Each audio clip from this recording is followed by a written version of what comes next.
How you doing? This is Chef Matthew from Hannah Brothers. Today we're going to show you guys how to do a whole beef brisket. Break it down, rub it with a dry rub that we use here, and then we'll show you the final product. But I wanted to break it down and show you that just how simple it is. It's a piece of meat that is needs a long cook time. It's not a tender piece of meat. It's not something that you can just throw on the grill. It actually comes from the lower part of the pectoral muscle on the cow, so the front, kind of the breast area.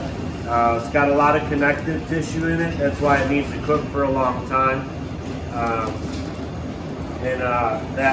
That slow and low cooking process will break down that connective tissue. So let's get started. So there's a pretty good fat cap on the brisket that you want to trim, but you don't want to trim it all. You want to leave a little bit of a good bit of fat on there. It's going to help with the cooking so it doesn't dry the meat out, and this will create what they call bark in the barbecue industry. So you're just going to trim this, and really just that top piece of fat. Some areas don't have much fat at all, so really not a lot of trimming needs to be done in some areas, but there's a few areas that have a pretty thick piece of fat.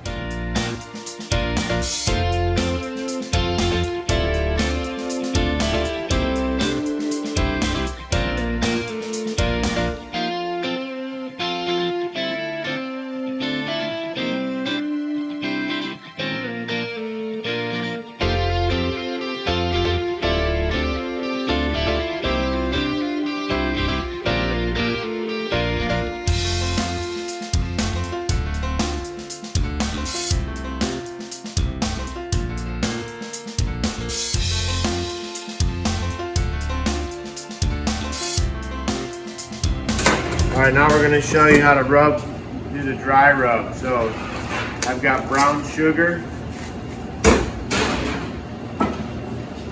granulated garlic,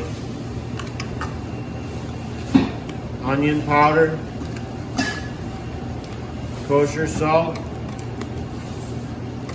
black pepper, a little bit of cayenne pepper, and some paprika.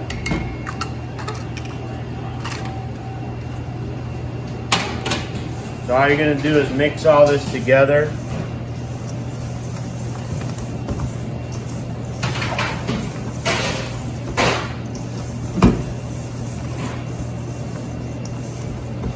Very simple, basic dry rub.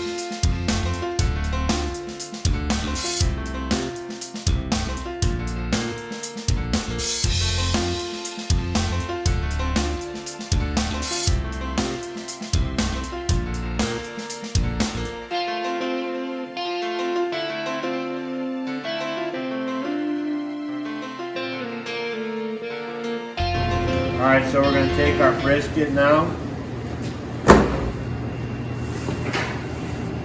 And we're just going to liberally rub this dry rub with the seasoning and the spices on here.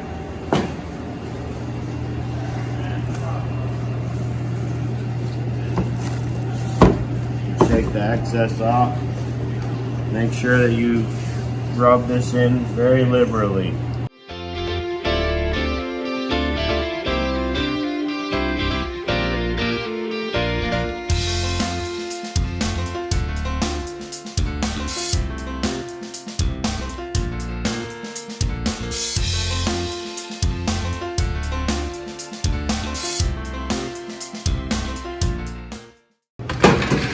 Put it on a rack. You can let it sit for a day. You can start right now with it. Really, the salt in the rub and all the spices, you will get much better flavor if you let this permeate into the meat. But you could do it right now. So your fire should be at about 225, 250 degrees. You could do this in the oven, or you could do it on a outside char grill with charcoal. You could do it with propane grill also. You just want to make sure that your temperature stays in between that 225 to 250 range. And the best internal temperature, ideal temperature for this when it's finished, is about 195 degrees. You really got to do this low and slow to break down the connective tissue and the collagen that's in the muscle. That's what's going to give you the tenderness that brisket is, just so well known for when it's cooked properly. It's just a real good fatty piece of meat that it's a little bit tough when it's raw, but when you use the right cooking method and break down that connective tissue, it's an awesome piece of meat.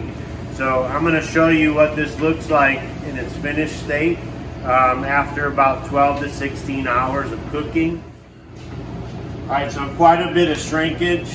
As you can see, the size of the meat has gotten a little bit smaller due to the amount of fat and the cook time. There's always going to be some shrinkage, but this is what your final product should look like.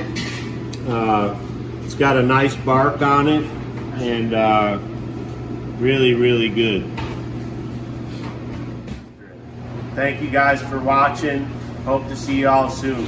Thank you.